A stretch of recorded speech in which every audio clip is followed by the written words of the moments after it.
Velike limuzine in njihovi bolj uporabni derivati karavani še niso za odpis.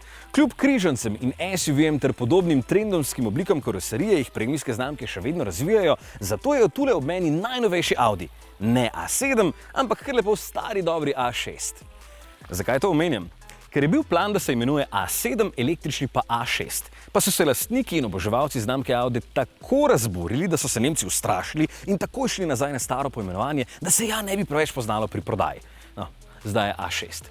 Koliko škode so si s tem naredili in če sploh bomo videli kmalu. Dejstvo pa je, da je Audi A6 fantastičen avto, ki ima svoje muhe, ampak je super zapeljati in tudi super se v njem voziti.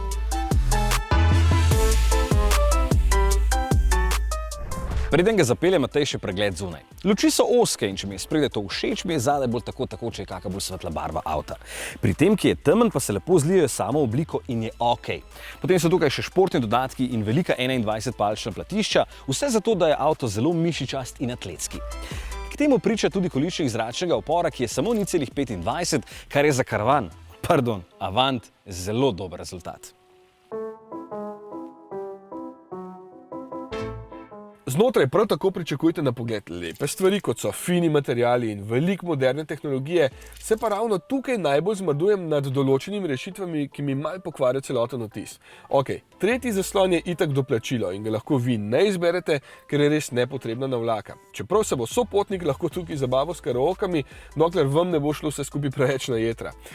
No, mene veliko bolj za začetek moti ta svetleča črna plastika, ker se na njej poznajo čist vsi prstni odtisi in ki škripa, ko je zunaj toliko vroče, da je vse razgreto in posledično razširjeno.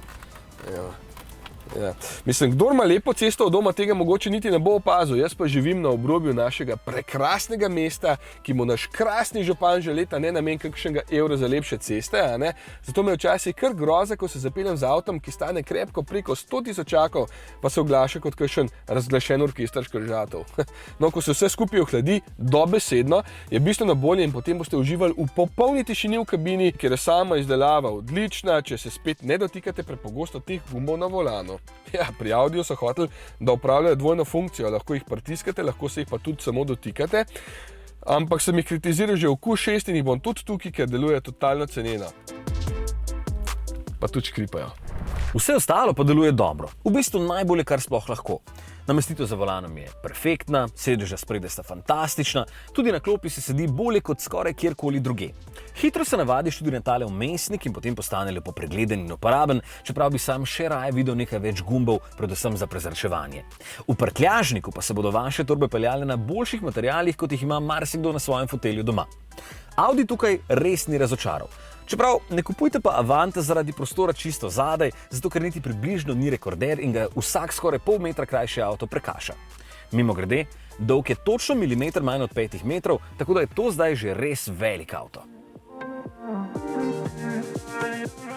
In raven zato se splača obkljukati še 4-kolesno krmiljenje, ko boste izbirali dodatke, ker močno pomaga pri parkiranju in pa vožnji v takih ozkih ulicah pa krožiščih. Med hitrejšo vožnjo pa potem ni več toliko prednosti, ker je avto pač velik in težak.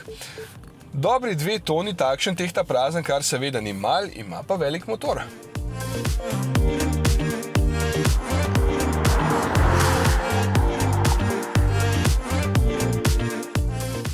Prav z veseljem se človek zapelje z način, ki nima samo 3 ali pa 4 valjev in 100 malih elektromotorjev. Tega poganja konkreten 3-litrski 6-valjni turbobencinski stroj, ki se rad vrti, lepo brunda in vleče, ko je potrebno. Seveda tudi temu pomaga manjši elektromotor, v bistvu 2.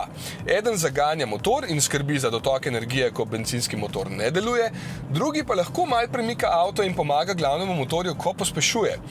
In obenem regenerira energijo, ko zavira. Do 18 kW lahko doda oziroma kar 230 Nm, zato lepo pomaga. Temu se dejansko lahko reče blagi hibrid, ker blago pomaga, ampak raven toliko, da bodo ljubitelji klasike še vedno zadovoljni, ker vem, da marsikdo še ne mara preklopati na hibridne, kaj šele električne avte. Audi tej tehnologiji pravi MHEV+. Pri sami porabi sicer ne bo neke hude razlike, malo bolje že.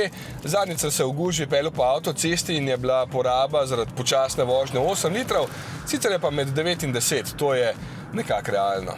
Ampak, če upoštevam, da ima sistem 270 kW moči, to je 367 konjev, se mi to sploh ne zdi slabo. Še bolje, ko upoštevam, da do 100 na uro pospešil samo 4,7 sekunde. To pa ni več heca, ne? Včasih bi takšnemu Audiju rekel najmanj S6, danes je pa to skoraj navaden A6. Sicer pa sam vidim največjo prednost tega blagega hibrida v tem, da se klima ne izklopi niti med stanjem, kar mi gre zelo na živce pri navadnih sistemih. Tam se motor izklopi na semaforju, potem pa postane v kabini vroče za znoret.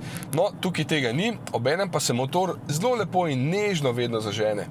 Pa še občutek med zaviranjem ni slab. Če znaš lepo predvidevati zavor včasih sploh rabiš ne, se energija shranjuje v 1,7 kvorni litij-ionski bateriji. Sam občutek med vožnjo tudi ni slab, ni pa posebej dinamičen, čeprav bi nas Audi velikokrat prepričal, da je. Vse lepo potopil vink, ampak vseeno deluje preveč okorno, da bi ga označil za bolj športnega, ampak meni je všeč, da je vožnja umirjena. Z zračnim vzmetenjem je vse skupaj še na precej višjem nivoju, ležečih policajev, Grbin, že dolgo nisem tako lepo prevozil kot za A6. Na grdih razpokah se tudi ta stresa kot vsak drug, sploh z velikimi platišči, v osnovi pa je vožnja težko bolj prijetna in tukaj vidim največjo prednost takšnega velikega karavana.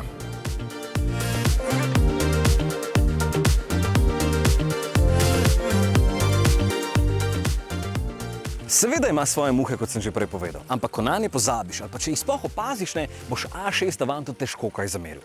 To je avto, ki je že prej v vsaki generaciji pridobival ogromno novih navdušencev in zaradi katerega je Audi sploh dobil mesto med sveto nemško trojico. Ja, in tudi nova generacija postavlja stvari na svoje mesto, sploh s tem pogonom.